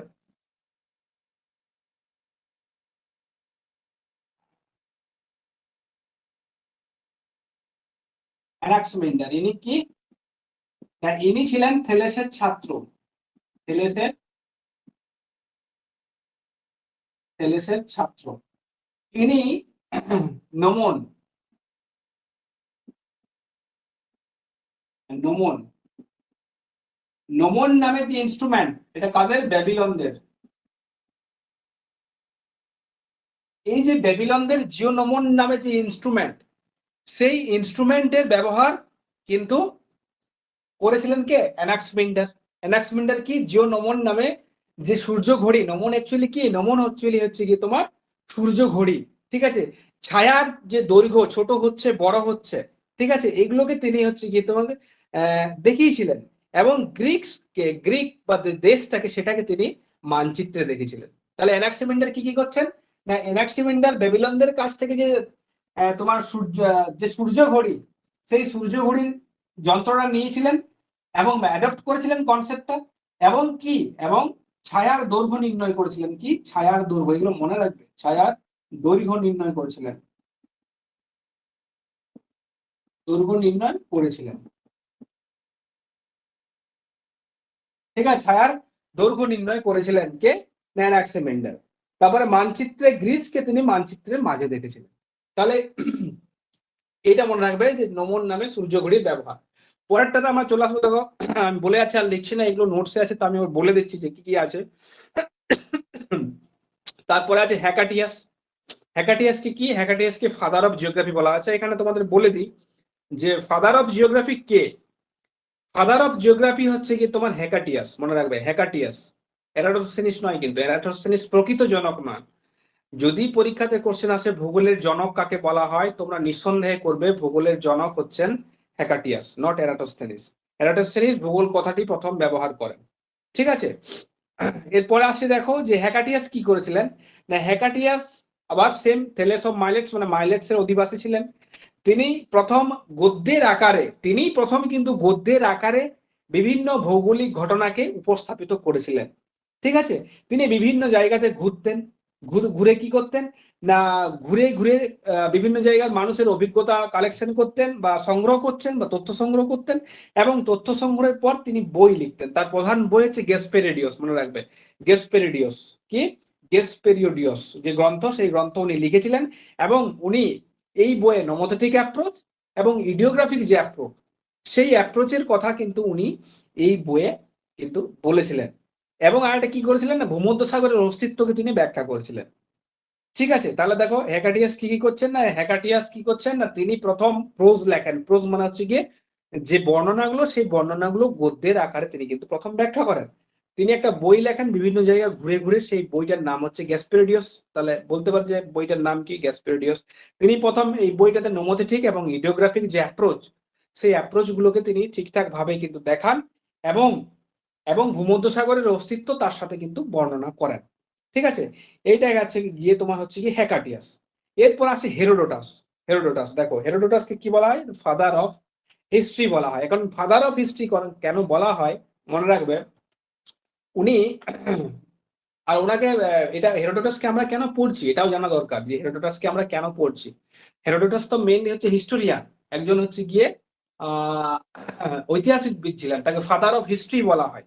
ঠিক আছে, এখন কেন বলা হচ্ছে হিস্ট্রি, মনে রাখবে উনি একটা বই লিখেছিলেন, সেই বইটার নাম ছিল দ্য হিস্ট্রিজ। দ্য হিস্ট্রিজ, তাহলে হেরোডোটাসের যে বই, সেই বইটার নাম কি ছিল? হেরোডোটাসের যে বই, সেটার নাম ছিল দ্য হিস্ট্রিজ। তার আগে কিন্তু কখনো দ্য হিস্ট্রি বলে কখনো কেউ বই লেখেননি। এবং সেই বইটাতে বিভিন্ন যুদ্ধ, গ্রিকদের সাথে পার্সিদের যে যুদ্ধ হয়েছিল, বহুকাল ধরে যে যুদ্ধ চলেছিল, সেই যুদ্ধের কথা কিন্তু সিস্টেমেটিক ওয়েতে লেখা আছে। এরকম সিস্টেমেটিক ওয়েতে কিন্তু কোথাও কিন্তু লেখা নেই, কোথাও কিন্তু কোনো তার আগে কেউ করেননি। এটা নিয়ে দ্বিমত থাকতেই পারে যে উনি ফাদার অফ হিস্ট্রি কেন বলা হচ্ছে, কিন্তু উনি যে সিস্টেমেটিক ওয়েতে ব্যাখ্যা করেছিলেন হিস্ট্রিটাকে, তার আগে কেউ কখনো করেননি। যেমন হচ্ছে কি ধরো এই গ্রিকদের সাথে পার্সিদের যে যুদ্ধ হয়েছিল, সেই যুদ্ধের কথা উনি এমন ভাবে সিস্টেমেটিক ওয়েতে ব্যাখ্যা করেছিলেন।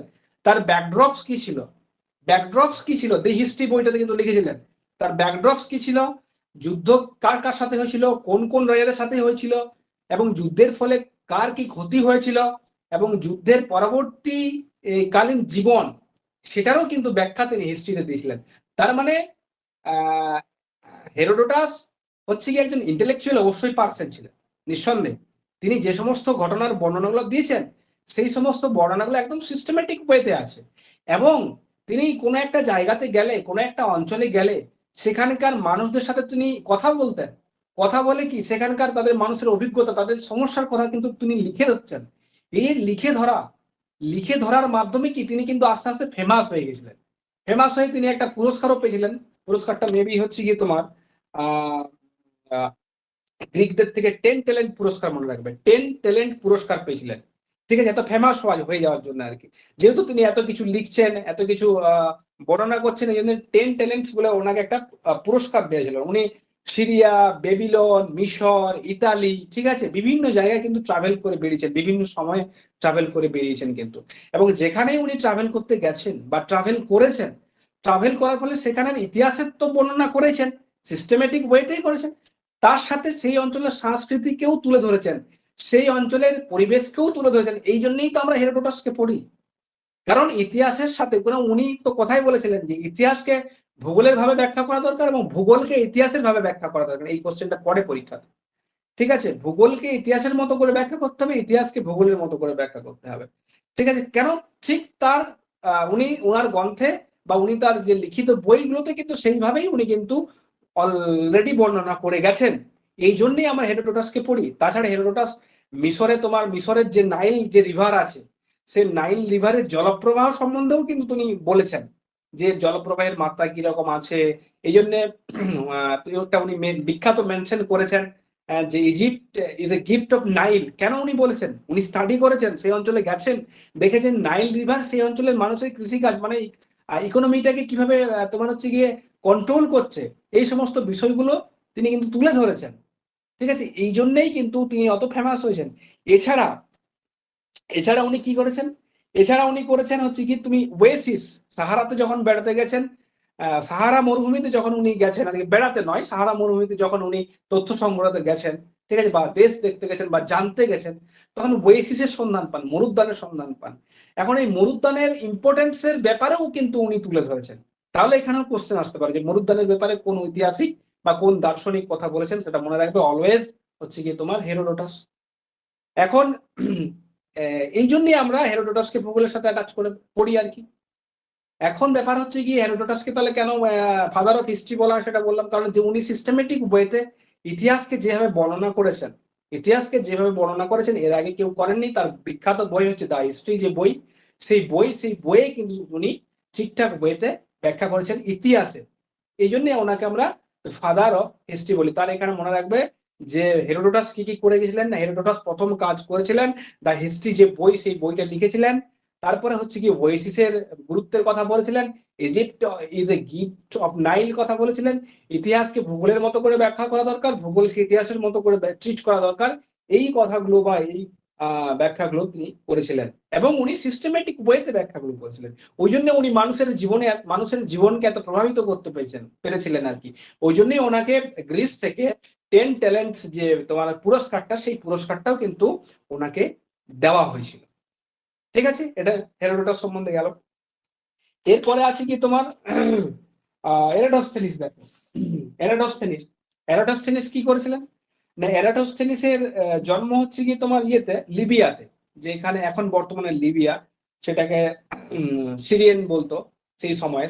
এখন বর্তমানে লিবিয়াতে জন্ম, পরবর্তী ক্ষেত্রে পড়াশোনার কাজে বা পড়াশোনার জন্য তিনি এথেন্সে চলে আসেন। গ্রিকের রাজধানী তখন এথেন্স ছিল।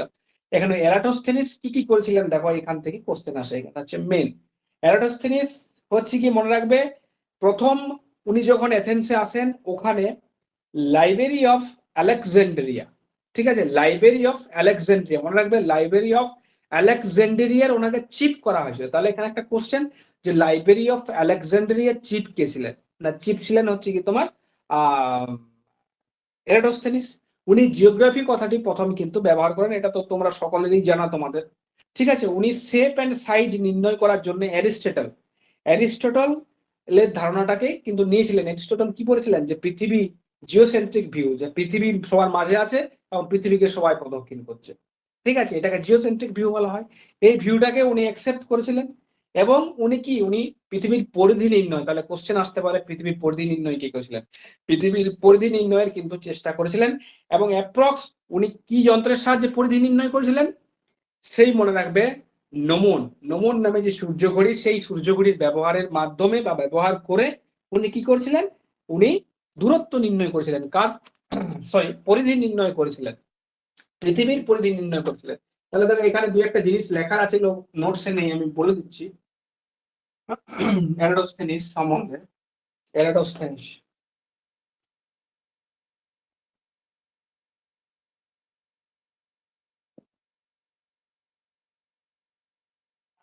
প্রথমে কি না পৃথিবীর পরিধি নির্ণয় করেছিলেন, পৃথিবীর পরিধি নির্ণয়।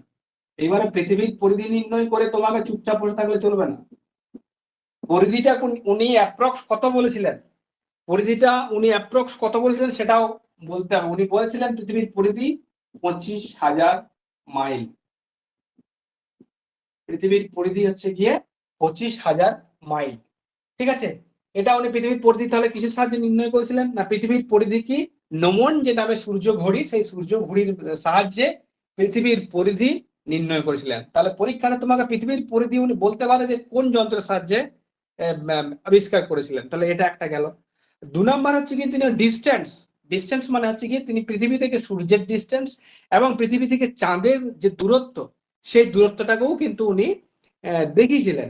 যেমন হচ্ছে গিয়ে সূর্য থেকে পৃথিবীর যে দূরত্ব সেই দূরত্বকে উনি কত বলেছিলেন, যে পৃথিবী থেকে সূর্যের দূরত্বকে দেখিয়েছিলেন কত, 4 লাখ মাইল পৃথিবী থেকে। এগুলো দেবে পরীক্ষাতে, ভেবো না।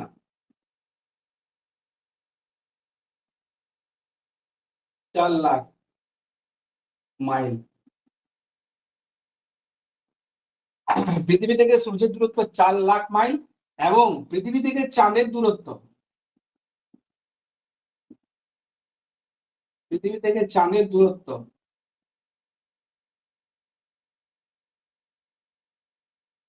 75,000 মাইল। 75,000 মাইল উনি কিন্তু নির্ণয় করেছিলেন। ঠিক আছে, 4,000 মাইল আর একটা হচ্ছে 75,000 মাইল। নোমন নামে যন্ত্রটাকে আরো তিনি কাজে লাগিয়েছিলেন। কিসের কাজে? নোমন নামে যে যন্ত্রটা সেটার সাহায্যে তিনি অক্ষাংশ এবং দ্রাঘিমাংশ, তাহলে 4 নম্বরে কি, নোমন নামে যে যন্ত্রটা সেটার সাহায্যে অক্ষাংশ এবং দ্রাঘিমাংশ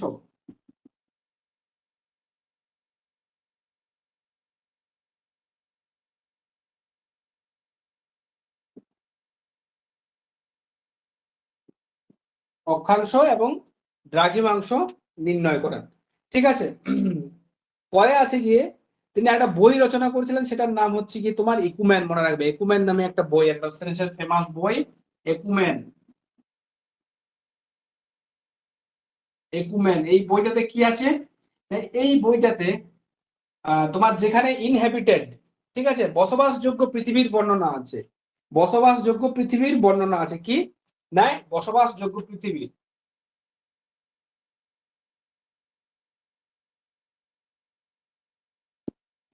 যোগ্য পৃথিবীর বর্ণনা আছে।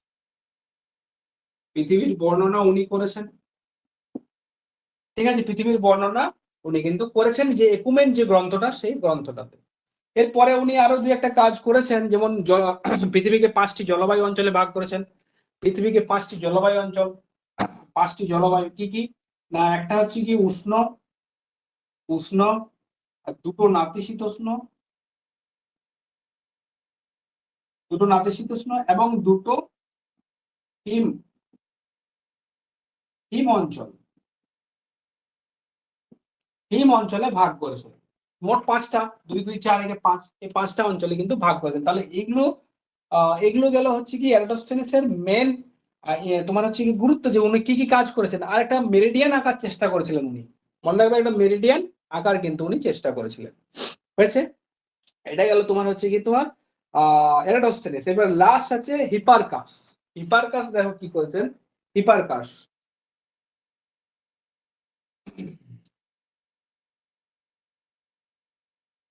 হিপারকাস ইনিও একজন গ্রিক ফিলোসোফার। হিপারকাস বা হিপারচাস, বিভিন্ন বই বিভিন্ন আছে। হিপারকাসের প্রথম কাজ হচ্ছে উনি কি করছেন না, উনি হচ্ছে গিয়ে তোমার পৃথিবীকে 360 ডিগ্রি, যে তোমার হচ্ছে 360 ডিগ্রিতে, মানে 360 ডিগ্রিতে ভাগ করেছিলেন পৃথিবীকে, 360 ডিগ্রিতে ভাগ করেছিলেন। তার মানে হচ্ছে গিয়ে, তার মানে উনি কি করেছিলেন, উনি ম্যাপ প্রজেকশন, ম্যাপ প্রজেকশনের প্রতীক কি বলা যেতে পারে, ম্যাপ প্রজেকশন, ম্যাপ প্রজেকশন। পৃথিবীকে 360 ডিগ্রি এতে ভাগ করেছিলেন এবং উনি ম্যাপ প্রজেকশনের প্রতীক কি, তার মানে হচ্ছে কি তিনি পৃথিবীকে কি অক্ষাংশ দ্রাঘিমা রেখার, অক্ষাংশ এবং সরি অক্ষরেখা এবং দ্রাঘিমা রেখার আর ইয়েতে প্রেজেন্ট করেছিলেন, আমরা বলতে পারি। মানে অক্ষাংশ এবং দ্রাঘিমাংশ নির্ণয় করেছিলেন কোন যন্ত্রের সাহায্যে, অ্যাস্ট্রোলেব যন্ত্রের সাহায্যে। তাহলে আমি এখানে বলতে পারি পৃথিবীকে 360 ডিগ্রিতে ভাগ করা। 2 নাম্বার হচ্ছে কি অ্যাস্ট্রোলেব, মনে রাখবে, এটা পরীক্ষাতে দেয়। অ্যাস্ট্রোলেব কি, অ্যাস্ট্রোলেব,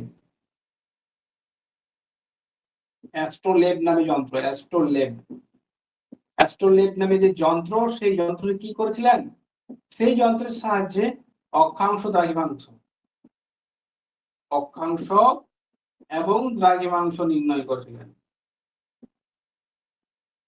দ্রাঘিমাংশ নির্ণয় করেছিলেন। জাস্ট পুরোটা লিখছি না, অ্যাস্ট্রোলেব যন্ত্রের সাহায্যে অক্ষাংশ এবং দ্রাঘিমাংশ নির্ণয় করেছিলেন। ঠিক আছে, আর মনে রাখবে অ্যাস্ট্রোল্যাব যন্ত্রটা, যে নোমন নামের যে যন্ত্রটা, সেটার থেকে কিন্তু আরো উন্নত। ঠিক আছে, আর অর্থোগ্রাফিক আর স্টিরিওগ্রাফিক প্রজেকশন, ওই জন্য ম্যাপ প্রজেকশনের জন্য কাকে বলা হয়, হিপারচার্স বা হিপারকাসকে বলা হয় স্টিরিওগ্রাফিক। আর হচ্ছে কি তোমার স্টিরিওগ্রাফিক আর হচ্ছে অর্থোগ্রাফিক যে প্রজেকশন, সেই প্রজেকশনের সাহায্যে দুই পোলকে উনি কিন্তু দেখানোর চেষ্টা করেছিলেন। ব্যাস এটুকুই। আর উনি যে যন্ত্রটা, সেটা হচ্ছে কি বেস্ট অফ এসআইরেন, মানে এসআইরেনদের কাছ থেকে, বললাম না গ্রিকরা বেশিরভাগটাই বিভিন্ন বিভিন্ন দেশ বা বিভিন্ন অঞ্চলের মানুষের কাছ থেকে কালেক্ট করেছিলেন আর কি, বিভিন্ন যন্ত্র, বিভিন্ন কনসেপ্ট, এবং সেগুলো নিয়ে যথাযথ ইউটিলাইজ করেছিলেন। তার জন্য গ্রিস সেই সময় এত এগিয়ে গেছিলেন। এই জন্য এগিয়ে যাওয়ার জন্য সেই সময়টাকে বলা হয় গোল্ডেন এজ অফ গ্রিস। ঠিক আছে, এই সময়টাকে বলা হয় গোল্ডেন এজ অফ গ্রিস। এরপরে একজন আছে পসিডোনিয়াস, অত কিছু সেরকম বিখ্যাত ইয়ে নেই। এগুলো করলেই হবে। এখন এটা আমি এইভাবে করে দিলাম, এটা আমি করিনি, তাও এটা তোমাদেরকে বলে দিলাম। এখন ব্যাপার হচ্ছে যে পরবর্তীগুলো যেগুলো করবে, ঠিক আছে, এরপর কিন্তু থটের আমি আর কোনো ক্লাস নেব না। এরপরে হচ্ছে কি নেক্সট টপিকে আমি চলে যাব। এখন ব্যাপার হচ্ছে তোমরা পরের গুলো যেগুলো পড়বে ঠিক এইভাবেই পড়বে, যেভাবে আমি পড়ালাম এইভাবেই পয়েন্ট পয়েন্ট পয়েন্ট পয়েন্ট করে পড়বে। নোট দেখে নেবে, নোটে যদি মনে হয়েছে কিছু ঢোকানোর দরকার আছে, কিছু অ্যাড করার দরকার আছে, তোমরা নিঃসন্দেহে কিন্তু ঢোকাতে পারো। কারণ ঢোকাতেই হবে, একটা নোট তো কখনোই কমপ্লিট হতে পারে না। ঠিক আছে, তোমাদের কাজ হবে আরো বই পড়ে সেগুলোকে আরো ইনক্লুড করা, আরো ঢোকানো। কারণ আমি বারবার বলি কম্পিটিশন ভীষণ টাফ, কিন্তু সেই জায়গা থেকে বেরিয়ে আসতে হবে, তার মানে খুব পড়াশোনা করতে হবে। এখন বাইরে থেকে কোশ্চেন যদি গতবারের মতো কোশ্চেন হয়, গতবারের মতো কোশ্চেন পড়ে, সেটা কিন্তু আলাদা ব্যাপার। কিন্তু যা ট্রেন্ড এসছে, যা সময় এসছে, ছেলে পেলেকে কাটতে হবে, তো কাটার জন্য কি কঠিন কোশ্চেন করো। এখন কঠিন কোশ্চেন কাকে বলে? কঠিন কোশ্চেন হচ্ছে যদি আমরা পড়ি না, জানি না, সেটাই কঠিন হয়। ঠিক আছে, আমরা এমন ভাব করি যে আমরা সমস্ত বিষয়টা জানি, কিন্তু আদতেও তা তো নয়। আমরা জানিই না, ম্যাক্সিমাম 50% আমরা জানি, আর 50% আমরা জানি না, যেটা সিলেবাস আছে সেটাই আমরা জানি না। আসুক এই থটের কোশ্চেনেই তোমার মনে হবে যে এইগুলো কোথা থেকে এসছে, কোথা থেকে এসছে, কোথায় পড়ছে। প্রত্যেকটা, আমি তো বলেছি যে প্রত্যেকটা পড়ার মধ্যে একটা কম্প্যাক্টনেস নিয়ে আসো। যেটা পড়বে এবার নিরেট ভাবে পড়বে, সলিড ভাবে পড়বে। সলিড ভাবে পড়ার পর কি সেটা থেকে যা রস আছে সেটাকে নিংড়ে বের করে একদম খাতায় লিখে রাখবে। আমি তো নোটস গুলো দিচ্ছি একটা গাইড হিসেবে, একটা গাইড করার জন্য, যে দেখো এইভাবে লিখো, এইগুলো করো। আমি কখনোই বলি না যে এই নোটস গুলো পড়ে না, এটা থেকে কমন আসবে, কখনোই আসবে না, বরং ওইগুলো থেকে আসবেই না। তোমাদের কাজ হবে আমি যেভাবে পড়াচ্ছি সেটাকে তোমরা ফলো করো। ঠিক আছে, ফলো করে যে স্যার এই জিনিসগুলো এইভাবে পড়াচ্ছেন, সুতরাং আমাকে এগুলো এই করতে হবে, এইভাবে পড়তে হবে। তাহলে দেখো ঠিক লেভেলে পৌঁছে যাবে। আর আমাদের স্টুডেন্টরা বেশিরভাগই পড়তে ব্যর্থ, যে কিভাবে পড়বো। অনেকে অনেক স্যার অনেক রকম বলে, এই পড়ো, ওই পড়ো, হেনা পড়ো, তেনা পড়ো। আমি মনে করি ওইসব কোনো কথা শোনার দরকার নেই। একটা টপিক যখন পড়বে সেটা সম্পূর্ণ রূপে পড়বে, সম্পূর্ণ ভাবে পড়বে, এবং যে বইটা পড়বে একটাই বই পড়বে, এবং ভালো অথরের বই পড়বে, যেন ইনফরমেশনটা থাকে। 5টা বই পড়ার দরকার নেই, একটা বই পড়বে এবং সম্পূর্ণটা পড়বে প্রথম থেকে লাস্ট। ঠিক আছে, প্রথম থেকে লাস্ট অব্দি পড়বে, দেখবে, এবং পড়ার পর সেগুলোকে লিখে রাখবে, যে যেগুলো পড়লে সেগুলোকে লিখে রাখবে এবং তাহলে কি নেক্সট টাইম যখন রিভিশন করবে তখন দেখবে আর বই উল্টাতে হচ্ছে না, ওইখান থেকে হয়ে যাবে। একটা জিনিস যদি আমি বারবার বলি, ধরো আমি কথার কথা বলছি, অর্থনৈতিক ভূগোল পড়ছো, ঠিক আছে, অর্থনৈতিক ভূগোল পড়ছো, অর্থনৈতিক ভূগোল পড়ার সময় তুমি ভন থুরিনের তত্ত্ব মডেলটা পড়ছো। ভন থুরিনের মডেল পড়ার সময় তুমি কি কি কোশ্চেন করবে আমি বলে দিচ্ছি, বা কি কি কোশ্চেন গুলো পড়বে। প্রথমত তোমাকে ভন থুরিনের মডেল প্রপার ওয়েতে জানতে হবে, যে তত্ত্বটাতে কি বলা আছে, কি বলতে চেয়েছেন উনি, কি অবজেক্টিভ কি ছিল, উদ্দেশ্য কি কি ছিল। এখন ভন থুরিনের মডেলটা যখন পড়বে তখন হচ্ছে কি একবারে টপ টু বটম উনি কোথায় থাকতেন, ওনার গবেষণা অঞ্চল কোনটা ছিল, উনি তত্ত্বটা কত সালে দিয়েছিলেন, তত্ত্বটা কখন প্রকাশিত হয়েছিল, তত্ত্বটাকে কেউ যদি ট্রান্সলেট করে থাকেন তার নাম কি ছিল। ঠিক আছে, এইটা তাহলে ওইটা ইন্ট্রোডাকশন থেকে এতগুলো কিছু বেরোলো। এরপরে যেই আমরা তত্ত্বটাতে ঢুকবো, সেই সার্টেন দু একটা অ্যাজাম্পশনস থাকে, অনুমান থাকে। এখন ব্যাপার হচ্ছে এই অনুমানগুলো পড়বে কিন্তু। ঠিক আছে, যে উনি একটা আইসোট্রপিক সারফেসের কথা বলেছিলেন, উনি ঘোড়ায় টানা গাড়ির কথা বলেছিলেন। কোশ্চেন এখানে হয় যে উনি কোন গাড়ির কথা বলেছিলেন পরিবহনের মাধ্যম হিসেবে, কোন মাধ্যমের কথা বলেছিলেন, বা এটা বলতে পারছি ওনার তত্ত্বটা কার তত্ত্বের উপর বেস করে প্রতিষ্ঠিত হয়েছিল, না রিকার্ডোর তত্ত্বের উপর, খাজনা তত্ত্বের উপর। ঠিক আছে, এগুলো যখন আমরা আসবো আমি বলে দিচ্ছি, তোমরা এইভাবে এগুলো সাজাও, অ্যাজাম্পশন গুলো তোমরা লিখে রাখলে এইবারে যখন মেন থিওরিতে আসবে তখন দেখবে মেন থিওরিতে যে বলয়গুলো আছে, যে জোনগুলো আছে সেই জোনগুলোর দেখবে, যে সেই জোনগুলো সিকোয়েন্স অনুযায়ী দেখবে যে একটা টাউন থাকবে, দুগ্ধ থাকবে, শস্য থাকবে, জ্বালানি থাকবে, পশুপালক থাকবে। এই যে এগুলো কেন জোনগুলো ফরমেশন হয়েছে, জোনগুলো কেন তৈরি হয়েছে, এগুলো সবসময় দেখবে যে কেন হয়েছে, খাজনাটা কিভাবে প্রভাবিত করছে জোনগুলোকে, ছবি দিয়ে দেবো অনেক সময়। সুতরাং যখন যে তত্ত্বটা পড়বে, যে থিওরিটা পড়বে, তার মধ্যে কম্প্যাক্টনেস, বা যেই টপিকটাই পড়ো তার মধ্যে একটা কম্প্যাক্টনেস নিয়ে আসবে। কম্প্যাক্টনেস না যদি না থাকে, নিরেট যদি না হয়, জানবে ওখান থেকে অনেক কোশ্চেন তোমার বেরিয়ে যাবে, অনেক কোশ্চেন বেরিয়ে যাবে। সুতরাং আমি বারবার বলছি যে প্রত্যেকটা ইউনিট ধরে ধরে একদম, ধরো এটাই পড়বে, ধরো আমি কথা কথা বলছি, বাড়িতে এটাই পড়বে। ধরো আজকে গ্রিক দর্শন, গ্রিকটা হলো, এবার ধরো বাড়িতে তোমরা কি করবে, জার্মানটা পড়বে, রোমানটা পড়বে, এবং জার্মানের যা যা আছে, ঠিক আছে, অস্কার পেসেল আছে, ধরো রিক্টোফেন আছে, এদের কি, এদের প্রত্যেকটা ক্রোনোলজিক্যাল অর্ডারে পর পর আমার সাজানোই আছে। দেখবে তোমরা কি করবে, আরো কিছু যদি বৈশিষ্ট্য পাও বই থেকে আরো কিছু পড়ে নেবে, আরো আরো কিছু অ্যাড করে দেবে, যে আরো কিছু আছে কিনা দেখি, আরো কিছু আছে কিনা দেখি, তাহলে তোমার ব্যাপারটা কমপ্লিট হবে, নাহলে কিন্তু হবে না। নাহলে একটার থেকে কিন্তু বেরিয়ে যাবে, আর একটা যে বেরিয়ে যাবে সেই গোল দিয়ে দেবে। ব্যাপারটা বুঝতে পারছো তো? এই জিনিসগুলো কিন্তু হবে, তুমি পড়াটা সেই লেভেলে নিয়ে যেতে হবে।